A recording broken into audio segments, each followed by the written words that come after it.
There are very few reasons why I would miss being with all of you tonight to celebrate the publication of my good friend Norman Van Aken's new book, No Experience Necessary. One of those reasons came up today when I find myself in the lobby of the Westin Hotel here on Grand Cayman, where I had to be to oversee some of the things happening at our store here. I certainly wish that I could be with all of you to tell you how much I enjoyed reading his new book, No Experience Necessary. It gave me an added insight into the life of Norman Van Aken and the richness with which he brings his experience to all of us in this book is something that those of you who haven't read it should look forward to. I know this is a little unusual for me to be sitting here in the lobby of the Westin telling you all of this, but I just thought that with technology as it is, I should give it a shot and tell Norman how much I appreciate him as a friend and how much I look forward to this book ringing wide and making an impact all across the world. I can tell him for sure that it's making an impact here in Cayman, as we have a really nice display of it that I personally set up today when I was in the store. In any case, I look forward to seeing you, Norman, when I get back, and good luck tonight. I hope it's a smashing success.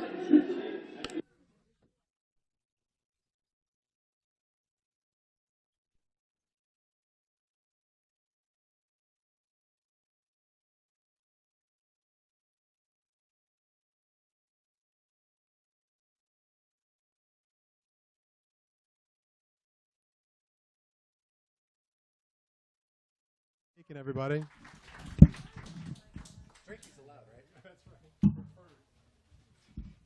Wow. Good evening, everybody. What a cool thing that you've all come out here to celebrate my broken life. No, I'm touched and speechless, and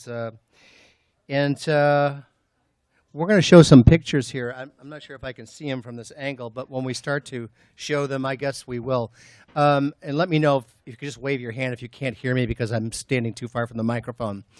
This book is called No Experience Necessary, and people have asked me why I've written it. And that's a heck of a good question, and I don't think I have one single answer. But I think in many ways it's a celebration of a life, my life, and a period of my life that basically takes me from 1972, right before I started cooking, through 1993, and right before we opened up a little restaurant called Norman's. I wanted to show the world and show America, or the part of America that still can read and wishes to, what it meant to be a chef growing up in the United States during this time before the glitz and the glamour of the Food Network and Chopped and Top Chef and all of those things, which, frankly, while I've been on these shows, I know that they are an abstraction to life. And so the book begins.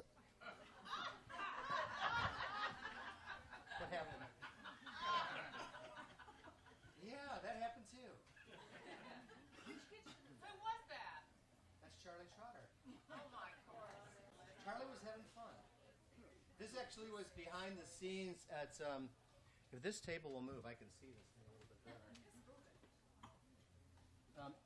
This is behind the scenes at the South Beach Food and Wine Festival, right before Charlie got his Lifetime Achievement Award.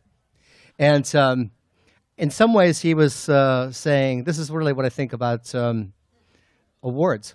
And, you know, I don't know if this is going to continue to play or in the sequence or not, but because whatever I have to say, I should probably respond to these pictures.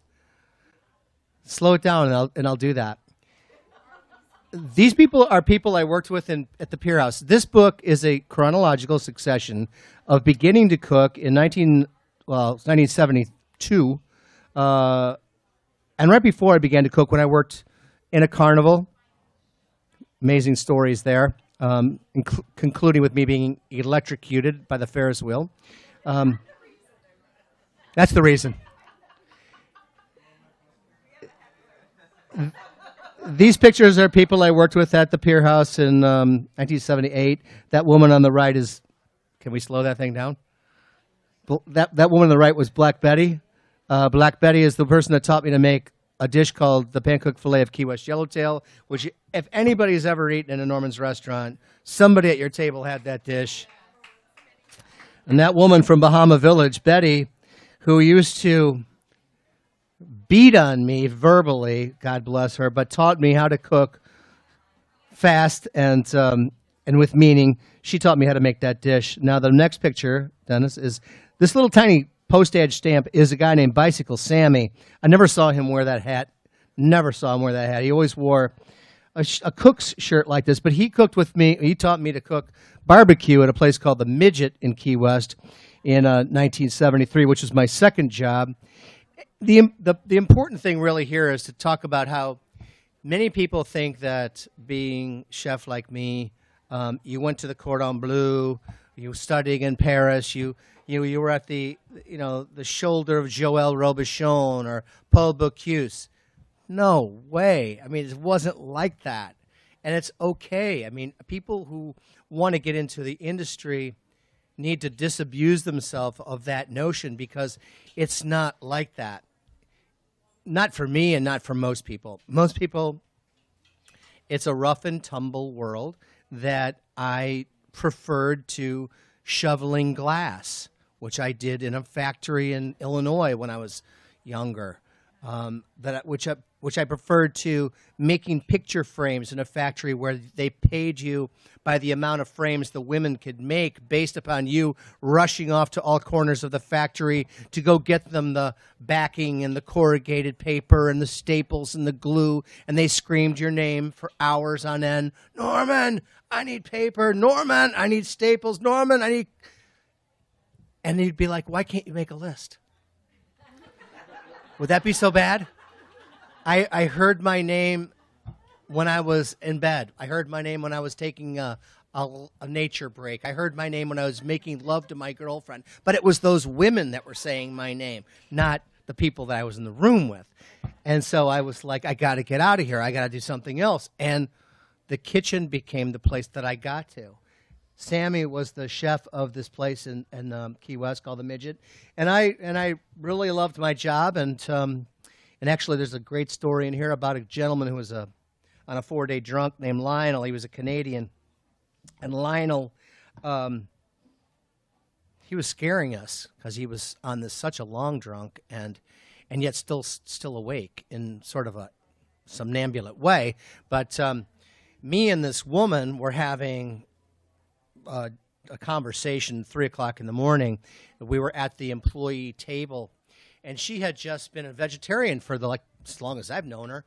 But that night she said, I need me some damn ribs. And I'm like, why? She goes, because I found my boyfriend in bed with somebody else, and he wanted to be a vegetarian, and so Kim. So bring me some ribs.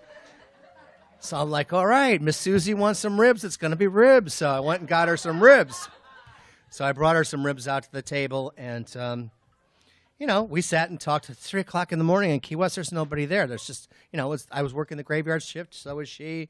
It was the moment. So we're having this conversation. Then Lionel, the bartender, the Canadian bartender who looked a lot like Richard Boone from the TV show Paladin, he comes out, sits at our table with his glass of whiskey, and he's got fingernails longer than a banjo picker. And when he wanted another glass of whiskey, he just tapped on that, and somebody came from the bar and brought him a glass of whiskey. And we're just sitting there like, oh, my God, this is weird, because he's been, stoned for 3 days.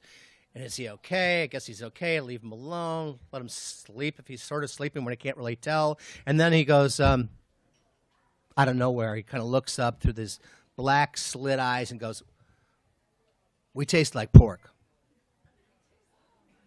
So I said, "What?"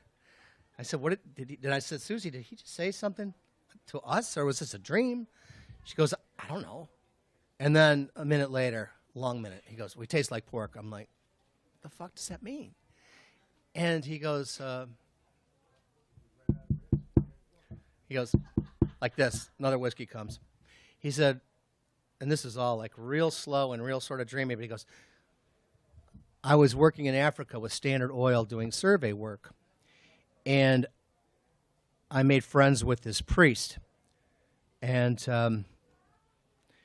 the priest took me to a feast, to a neighboring village feast." And I'm like, "Wow, this story's going somewhere, I guess." And he goes, and so we're sitting at this big long table, and the priest goes, "Lionel, you're next." And he goes, "Well, okay, fine. We're next. What is it?" And he goes, "I don't know, but you better eat it or we might be next." Lionel, terrible silence, terrible silence. Me and Susie are just looking at each other like, let's get the fuck out of here. What's going on? Is this real? Is this a bad dream? And Lionel goes, "That damn priest made me a cannibal." And that's what he meant when he said, "We taste like pork." Now, me and Susie are sitting there like, how the hell do we get out of here? And then we just look down, and there's this plate of rib bones sitting in front of us.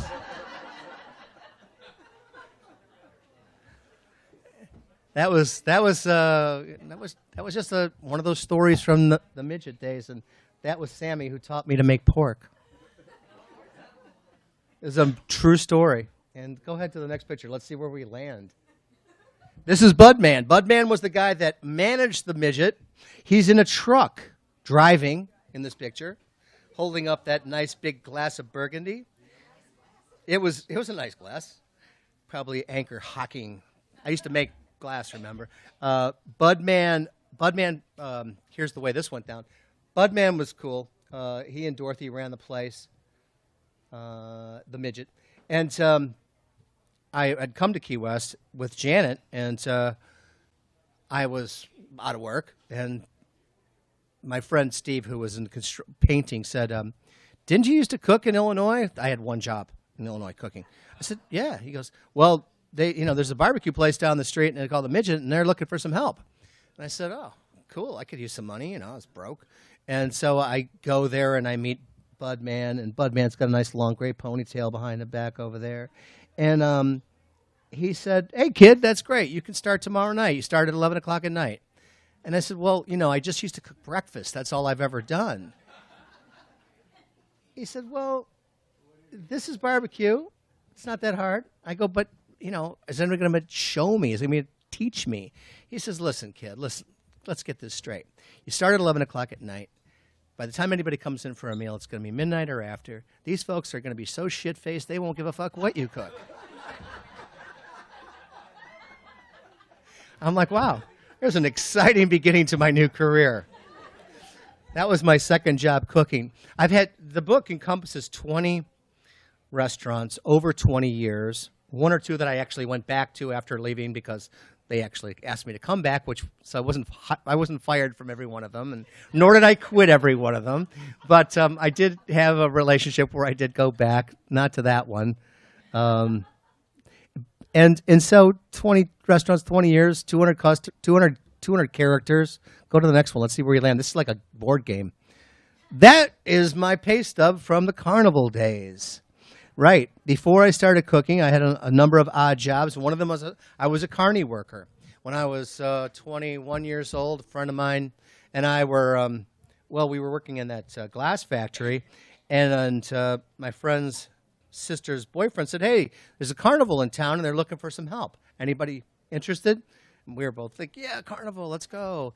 And so me and my buddy Jeffrey, G Baby Lancaster, we decided that we would join the carnival, and this was summer '72, and for about 8 weeks, we traveled from town to town, putting up the rides, sleeping underneath the trucks at night, running the carnival over the weekend, collecting the money that would fall out of people's pants while they rode the rides. And and that was going along real well until one night in Palatine, Illinois. It was a Sunday, so we were shutting down the carnival and getting ready to move to the next town. When there's like one of our carny trucks had to get through a pretty narrow pathway to get where it needed to go to pack up our rides, it was heavy work. You had to take apart a tilt-a-whirl. All that stuff was pig iron. It was really heavy work, and we were not happy about it, but it's how we made our money. So anyway, the truck needed to get through. The Ferris wheel, if you can imagine this being the Ferris wheel, is sort of this big, the big round part here.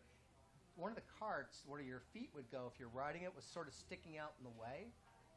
And I could see that the truck just needed to come through this thing. It was only like 2 feet blocking that truck from being able to get through the alleyway. So I'm like, oh, great, I can help out. So I grabbed the outside metal rack of the Ferris wheel and just started to climb hand over hand. I was a gymnast in high school, so still in pretty good shape back then. And so I hand over hand, I start climbing up the Ferris wheel. I get about 35 feet in the air. And then to move the little cart, I took my foot and began to push it away while I'm holding up like this. The Ferris wheel wasn't grounded. And as soon as I put my foot on that cart, I completed an electrical circuit. I can remember looking at my hands, and they were going like that. And I'm going, I've gone crazy, or I'm in hell, but I got to get out of here. And I reached up and kicked, and I knocked myself off the Ferris wheel and came plummeting down to earth. And this little gentleman who was out of jail recently caught my head and saved my life. And that's how I ended my carnival career. I was making, by the way, about $45 a week. So, it was an adventure. My mother was loving the whole idea that I was doing that one. So, I don't know. Let's shoot another picture and see where we go. Back to Charlie. Charlie, I don't know if I can watch this picture for a while, but Charlie was a complete surprise. You all know who Charlie Trotter was? Yeah. Okay. Charlie was... You might what? Okay. Charlie was... let me see if I can even find it here. Give me 1 second, because it's really a seminal story in the book that I'd like to get right. I think this is it right here. Yeah. By this point in time, you're probably wondering, did this guy ever start cooking in a real restaurant? I did. 1982, I returned from Key West and to our native home in Illinois and answered an ad for a chef. By this time, he had to have some experience. And so this gentleman named Gordon Sinclair was opening up a restaurant in suburban Lake Forest, Illinois. And somehow or another, he hired me to be the chef, as opposed to somebody with a lot more experience from the region. I came later to find out that he thought I had the right astrological chart for him. That's the way it worked out. But one day, a young man applied to work with us. I had just arrived to work and had not yet changed into my whites when he entered the kitchen. His skin was soft and pale, and his hair hung evenly over his forehead. I would have guessed him to be about 18, perhaps from Lake Forest High. He asked one of the dishwashers to see the dining room manager. The man he asked spoke no English, so I told him, if it's for a front-of-the-house position, the manager isn't here yet. He said, oh, you work here too? I thought you were a delivery guy. Yes, I am the chef. What's your name? I asked. Something seemed to startle him. Chuck, he said, but then he bolted out the door. A few nights later, I recognized him at our pre-service meeting with the dining room staff. He was in busboy uniform. I'd gathered he'd gotten the job. Then a month or so later, he came into the kitchen around 2 p.m., well ahead of when the floor staff was required to punch in. He came up to me and haltingly asked for a job, any job in the kitchen. I informed him that we were currently all staffed up. He left without a word. The young man came back the very next afternoon, and I gave him the very same answer. This continued for a week. Finally, Carrie, who was my sous chef, Carrie Nabedian, came over to me after the 7th rebuke and said, let's give him a shot. He really wants to work in the kitchen. I said, where do you think that skinny little guy could work, Carrie? He looks like the Lake Michigan wind could carry him out the door. Carrie said, I'll put him in garde-manger and see if he can handle it. If he can't, he's gone, but I think I see something in this one. She had been right about the pastry chef we hired, a girl named Susie Crofton. So the young busboy started to work in our kitchen. I asked him his name again the day Carrie brought him up the stairs in a cook's shirt and apron. He said, Chuck. And then he stammered, well, actually, my name is Charlie Trotter, and everyone calls me Chuck. That was the beginning of a relationship that is carried through the course of the book, beginning with this moment in time in 1982, through him being, an unnoticed busboy and an unnoticed cook to me, to then going out to California and him starting to send me all kinds of postcards and letters about what he was learning and seeing. And then he came and called me one day when I had returned to Florida, to Jupiter Beach, Florida, and he said, I hear you're opening up a big new restaurant down there with the same outfit. Would you need any help? And I was like, hell yes, we need help. We had 40 positions to fill, and 4 people applied. So I was like, yeah, come on out. 4.5 days later, I get a call from the local 7-Eleven, and he said, I can't find the hotel. I'm over at a 7-Eleven. I said, stay right there. I'll be over. So I pull up to the 7-Eleven, and I get there, and I see this really dirty Saab car in the parking lot. I look inside the window of the car, and they're slouched down on the driver's side seat is Charlie with a visor, sleeping, 4 or 5 day beard, coffee cups strewn everywhere, all over the seats and the back seat too.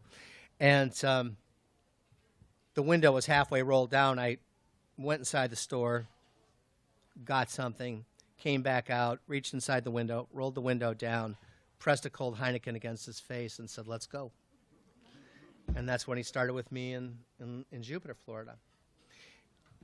He went and did that with me, and was another big chapter in the book. And then one more time, he asked if he could join me in Louis' backyard in Key West, and he came down to Key West and cooked with me there too. That relationship, despite this whole mortality thing, which is way overrated, is never going to end. Right? You know what I'm saying? Yeah. Yeah. So he's still around. And as a matter of fact, I know he's loving this. I know he's loving the fact that people are going to get to know him in this way, not just the way that they saw, as a chef. Because we are chefs. And as chefs, we have a life and a projection of that life and what that means. This book pulls back the curtain in many ways to show what life is like with great friends, great family, a girl that came in to work one day in Libertyville, Illinois after her high school classes and bumped into a 21-year-old guy with a ponytail and eventually married. And she's still with me here today. That's Janet.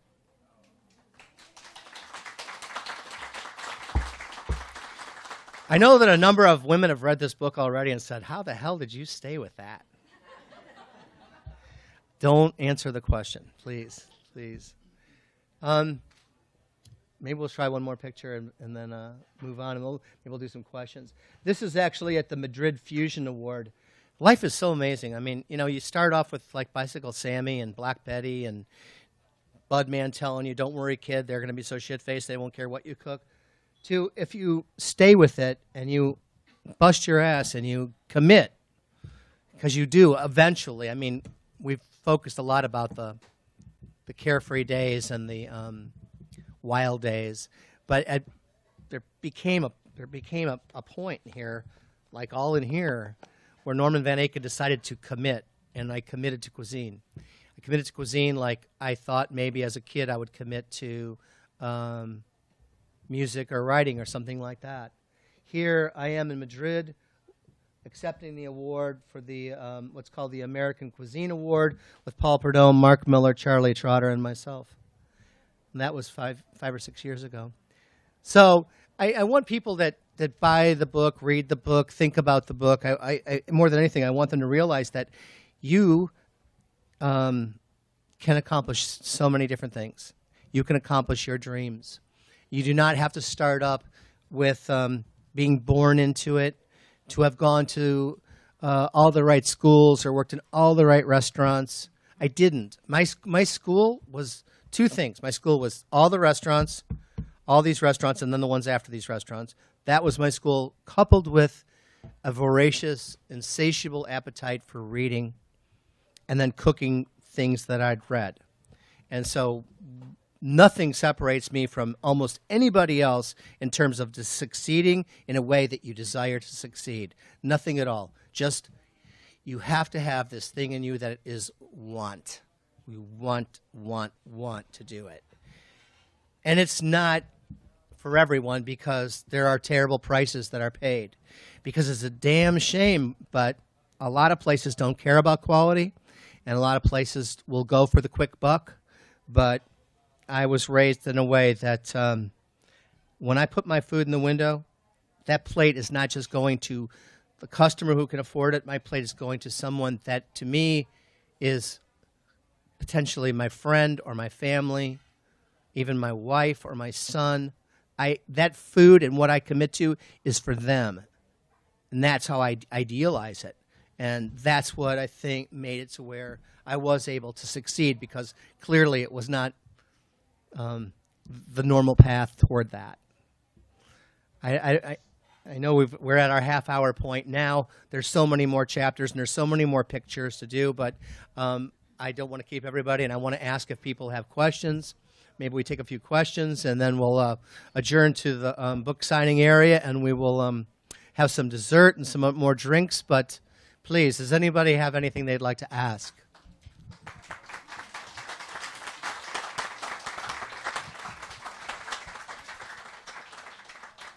Folks, for the benefit of the internet audience, I'm going to bring this mic around to you. If you have a question, you will not be able to hear yourself in the room as you hear Chef, but they will be able to hear you on the internet. So as I hand this to you.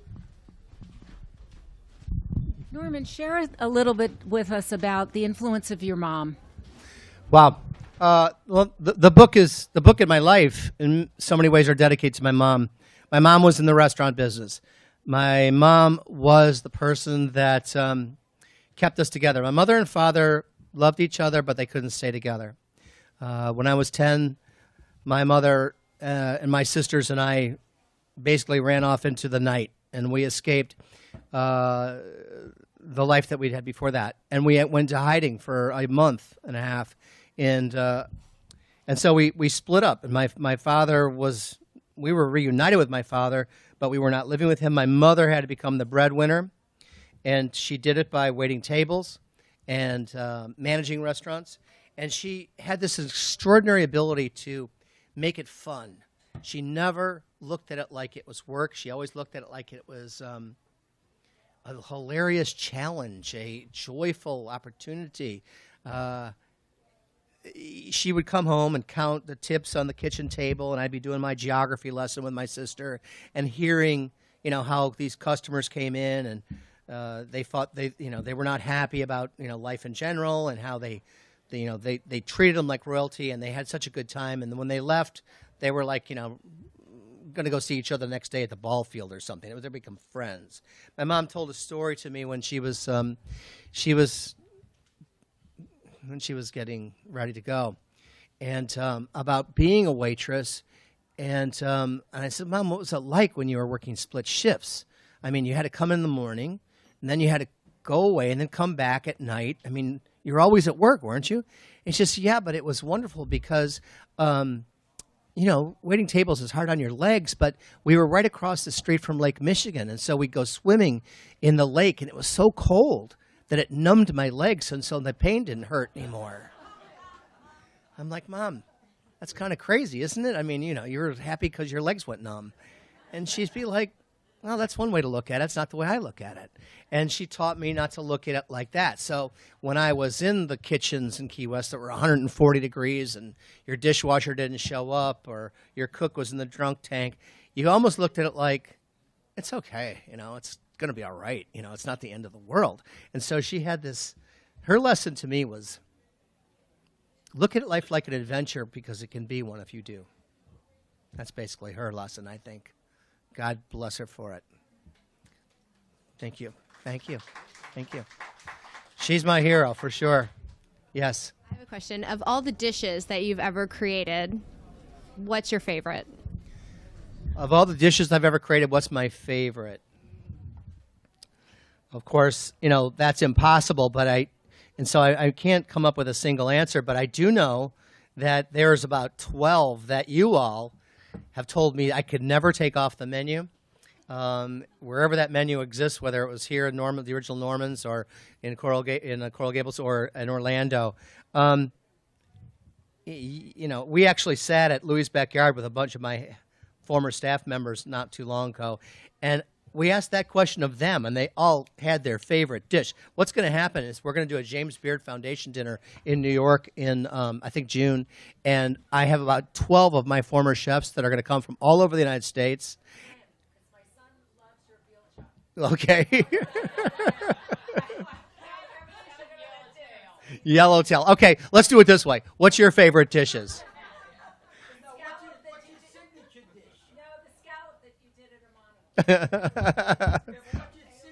There's like 12. I mean, you know, if you went, I always think about if I went and saw the Eagles play or Tony Bennett, I'd have like definitely 8-10 songs I want them to play.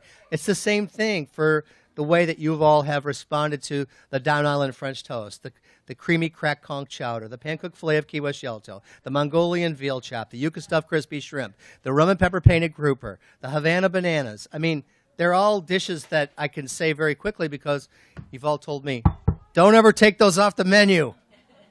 So I'm happy that you have those things. So don't have a favorite. Well, you tell me what you want to have that night, and I hope I'll make it, and that'll be my favorite that night. Chicken mofongo. There's another one. The catfish with pecans. Yeah.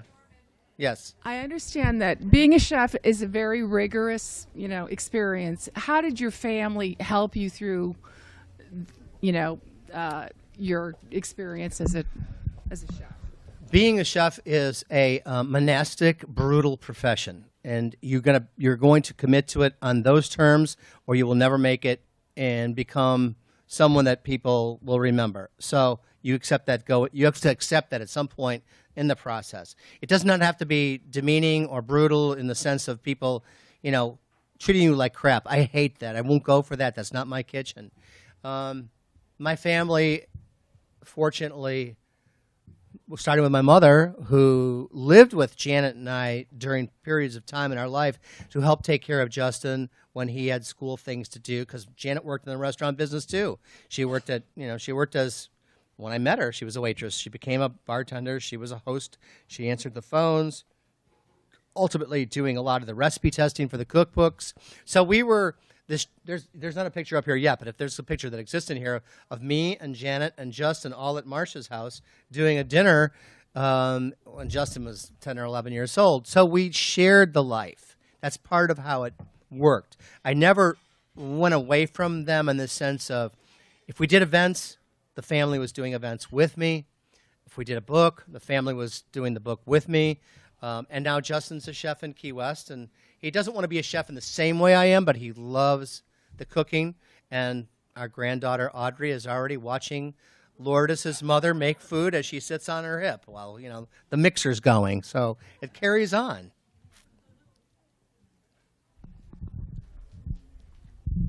Thank you for a very good presentation.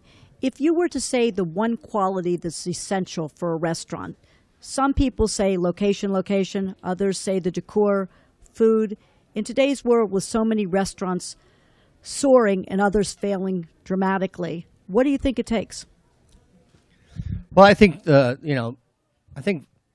people can have products that will succeed, but to have a restaurant like Norman's and the success that had, to me, the magic ingredient was service. Service on every level. Service of food, service of the way the food came to your table, the way you were remembered, your humanity. The humanity that you felt in that room was the success. The guests would talk to each other. They'd visit with each other. We were not just a special occasion restaurant. We were an all kinds of restaurant. So I feel like, it was never going to be just the food, never going to be just the location. It was never going to be any of those things. But if I had to place a single word, I'd say this sort of wonderful feeling of humanity that the restaurant was able to articulate. Folks, I think we have time for one more question. Let me get you back here. Hi. I have two questions. Let's say you would, if you were to commit an unforgivable crime, what would be your last meal? And also, what 5 ingredients do you like to work with the best? So.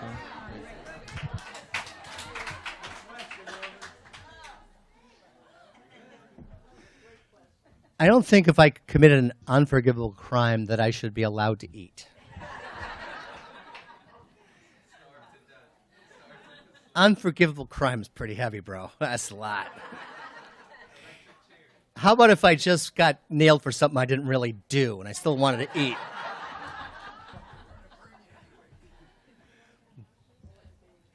Oh, my God. I don't know. But it'd probably be like a 32-course degustation menu because I'd be putting off the whole idea of dying. I don't know. I'd probably cook it just because I'd want to, still engage my mind. And the 5 ingredients thing, wow. To me, what distinguishes my food in many ways from the food of other great chefs in the world are the ingredients that epitomize South Florida, and the South Florida that I first came across in Key West in the early days. And so the first ingredient that blew my mind that I had never had before was plantains, caramelized Maduro plantains. Wow.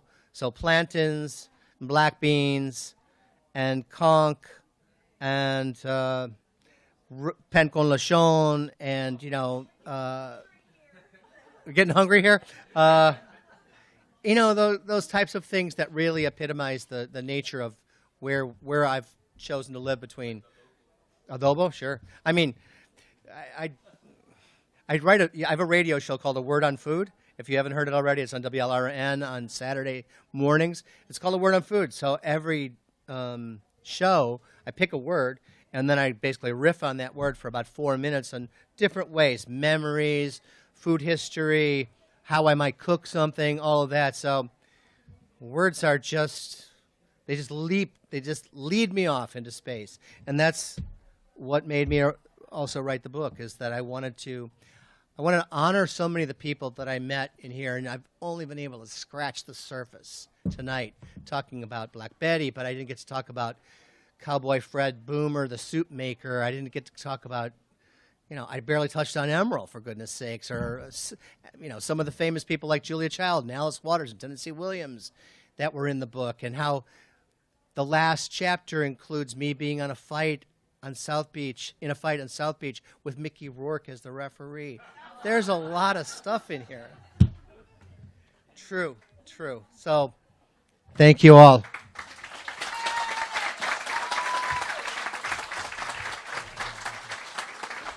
Thank you, Chef. For those of you who are here, of course, we appreciate you being here. We're going to be selling the books behind the counter out here. Chef's going to be signing in the other room. For those of you watching on the internet, please call the store. We'll get an autographed copy for you, and we'll ship it to you, no charge. Shipping, no charge. Thank you so much for coming.